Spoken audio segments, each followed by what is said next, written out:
Queridos hermanos, bendiciones para todos en nombre del Señor. Hoy es sábado de la segunda semana de Cuaresma. Celebramos hoy en la memoria de la Iglesia a Santa Matilde, reina. Matilde era descendiente de una familia célebre de la Real Casa de Dinamarca. Cuando la niña nació en el año 895, fue confiada al cuidado de su abuela paterna, la abadesa del convento de Erfurt.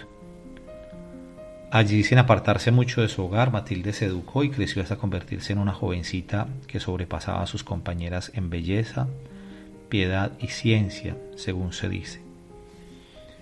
A su debido tiempo se casó con Enrique, hijo del duque Otto de Sajonia, a quien llamaban el Cazador.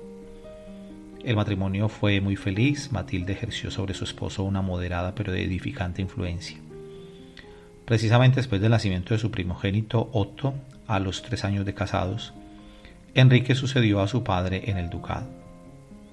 Más o menos a principios del año 919, el rey Conrado murió sin dejar descendencia y el duque fue elevado al trono de Alemania. No cabe duda de que su experiencia de soldado valiente y hábil le resultó muy útil, puesto que su vida fue una lucha constante en la que triunfó muchas veces de manera notable. El mismo Enrique y sus súbditos atribuyeron sus éxitos tanto a las oraciones de la reina como a sus propios esfuerzos. La reina seguía viviendo en la humildad que le había distinguido de niña. A sus cortesanos y a sus servidores más les parecía una madre amorosa que su reina y señora. Ninguno de los que acudieron a ella en demanda de ayuda quedó defraudado. Su esposo rara vez le pedía cuentas de sus limosnas o se mostraba irritado por sus prácticas piadosas, con la absoluta certeza de su bondad y confiando en ella plenamente. Después de 23 años de matrimonio, el rey Enrique murió de apoplejía en el año 1936. Cuando le avisaron que su esposo había muerto, la reina estaba en la iglesia y ahí se quedó, volcando su alma al pie del altar en una ferviente oración por él. Enseguida le pidió a un sacerdote que ofreciera el santo sacrificio de la misa por el eterno descanso del rey, y quitándose las joyas que llevaba las dejó sobre el altar como prenda de que renunciaba desde ese momento a las pompas del mundo. Santa Matilde y su esposo Enrique habían tenido 5 hijos: Otto, que más tarde sería emperador; Enrique, llamado el Pendenciero; San Bruno, que posteriormente fue arzobispo de Colonia; Gerberga, que se casó con Luis IV, rey de Francia; y Edwin, la madre de Hugo Capeto. A pesar de que el rey había manifestado su deseo de que su hijo mayor Otto le sucediera en el trono, Matilde favoreció a su hijo Enrique y persuadió a algunos nobles para que votaran por él. No obstante, Otto resultó electo y coronado. Enrique no aceptó de buena gana renunciar a sus pretensiones y promovió una rebelión contra su hermano, pero fue derrotado y solicitó la paz. Otto lo perdonó y, por la intercesión de Matilde, le nombró duque de Baviera. La reina llevó desde entonces una vida de completo sacrificio. Sus joyas habían sido vendidas para ayudar a los pobres y era tan pródiga en sus dádivas que dio motivo a críticas y censuras. Su hijo Otto la acusó de haber ocultado un tesoro y de malgastar los ingresos de su corona. Le exigió que rindiera cuentas de tanto cuanto había gastado y envió espías a vigilar sus movimientos y registrar sus donativos. Pero el sufrimiento más amargo de Santa Matilde, fue descubrir que su propio hijo, Enrique, instigaba y ayudaba a su hermano en contra de ella. Todo esto lo sobrellevó con paciencia inquebrantable.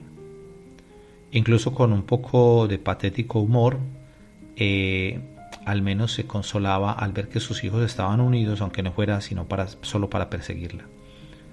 Y decía: gustosamente soportaré todo lo que puedan hacerme, siempre que lo hagan sin pecar, si es que con ellos se conservan unidos, solía decir Matilde.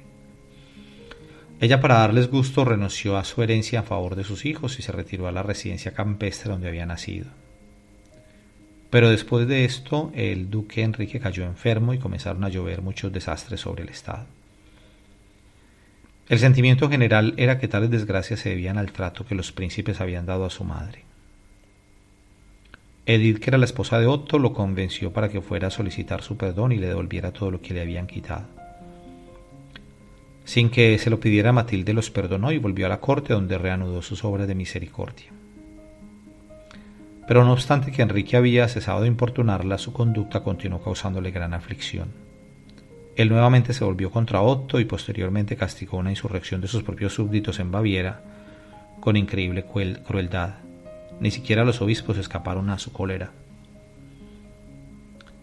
En el año 955, cuando Matilde vio por primera vez a su hijo Enrique, le profetizó su próxima muerte y lo instó a arrepentirse antes de que fuera demasiado tarde. En efecto, al poco tiempo murió Enrique y la noticia causó un gran dolor a la reina. Ella luego emprendió la construcción de un convento en Orhausen, hizo otras fundaciones y estableció un monasterio para hombres. Es evidente que Otto jamás volvió a resentirse porque su madre gastara los ingresos en obras religiosas, pues cuando él fue a Roma para ser coronado emperador dejó el reino a cargo de su madre. Bueno, pues vemos la vida de los santos tan especial, ¿no? Dios llama santos de todos los estratos sociales, de familias pobres, sencillas, humildes, que con toda seguridad generalmente son las más abiertas a la gracia del Señor, en el sentido en que no tienen apegos a nada. Entonces es más fácil, como desde su pobreza y su indigencia, acoger el mensaje del Señor. Pero el Señor también nos sorprende tocando corazones de gente que ha nacido en familias prestantes y que llegan a tener tanta generosidad y tanto desprendimiento que no les importa nada sus riquezas y se dedican a las obras de caridad, a ayudar a los pobres. Pues esta santa hoy nos motiva a cada uno de nosotros a pensar en el servicio a los más necesitados, a los más pobres, a los desamparados. Y también, pues como siempre, una palabra acerca del Evangelio. Yo quisiera pues también resaltar hoy en la primera lectura de la profecía de Miqueas, sobre todo por los tiempos tan difíciles que estamos viviendo, por la declaración de la Organización Mundial de la Salud con el tema de la pandemia por el coronavirus, y que la gente anda tan asustada, pues que confiemos en el Señor.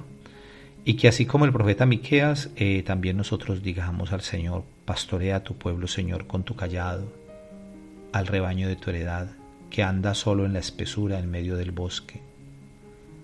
Nosotros estamos necesitados, hermanos, hoy profundamente del Señor. Hoy la palabra nos conforta porque dice que el Señor no conserva para siempre su cólera, pues le gusta la misericordia. Volverá a compadecerse de nosotros, destrozará nuestras culpas y arrojará nuestros pecados al hondo del mar. El Señor nos ama profundamente y debemos confiar. Solo que es bueno que en ese tiempo, pues que vamos a estar en casa por la declaración de alarma nacional aquí en España, pues sea un tiempo también no solamente para compartir en familia, que es muy importante también, que a veces nos quejamos de falta de tiempo para estar con los nuestros, pues que sea esta la posibilidad para estrechar lazos. Y quizás también muchos pues van a ver más televisión, películas y todas estas cosas, jugar con los juegos de videos y todo, pero que no olvidemos lo fundamental, y es esta posibilidad que tenemos de encuentro, de oración, de profundización con el Señor, de estar con Él, de orar, de leer buenos libros piadosos, de leer la palabra de Dios, para que también sintamos la presencia y la fortaleza del Señor. Hoy el Señor, precisamente en el Evangelio, nos presenta la parábola de los dos hijos, ¿no? Del hijo pródigo, del Padre misericordioso, ¿no? El hijo mayor y el hijo menor que pide la herencia para irse a un país lejano y derrocha su herencia. Después viene y su padre lo abraza, le pone el mejor vestido, le hace una grande fiesta, y luego aparece el hermano mayor que se llena como de recelo, de envidia, de rabia porque su padre trata bien a su hermano y en cambio él siempre ha estado ahí, que él nunca ha abandonado al padre, pero le recrimina en cierta forma al padre como todo este derroche con el hijo que se había malgastado todo. Entonces pidámosle al Señor que tengamos el corazón del Padre misericordioso, que no seamos como el hermano mayor que se resiente, sino que podamos reconocer nuestros pecados. El hijo menor, pues cometió errores y el padre lo dejó que se fuera para que vivieran pues en carne propia y experimentara pues todo ese sufrimiento, pero el padre tenía siempre la confianza que su hijo iba a volver, por eso lo estaba esperando y desde lejos salía a su encuentro. Que nosotros también como hijos pródigos seamos capaces de poner nuestra mirada de nuevo, de regreso hacia la casa de nuestro Padre Celestial.